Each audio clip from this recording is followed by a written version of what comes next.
á höllina í kvöld og sigra. Takk fyrir það. Hvað að skapa þetta fyrir þína stúlkur hér?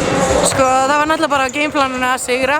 Við vorum búin að stúdera þar mjög vel og undirbúa okkur hvernig við ætlum að spila vörn gegn þeim og Kiana náttúrulega feiknisterk.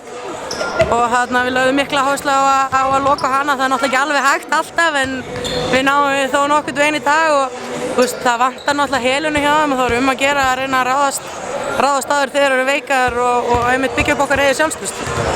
Eins og segir það vantar helunu hjá þeim, þetta samt teiknar sterkt liði. Já. Hverju stöðu? Já, líka hjá mér. Hvernig finnst þið tímabilið að hafa gengið svo far? Sko, við erum bara búin að eiga svo miklum erfiðleikum. Við erum búin að vera í miklum meiðslum, það er rosalega erfitt að missa hana Evu úr liðinu. Hún var alveg virkilega mikilvægt púsl hjá okkur. Svo dýr... Kemur aftur eftir áramót? Við vitum það ekki ennþá. Við erum bara vonast eða svo ætlum bara að tjekka á hún eftir áramót. Svo Díti er alveg dottuð út, eða Dýrfinna.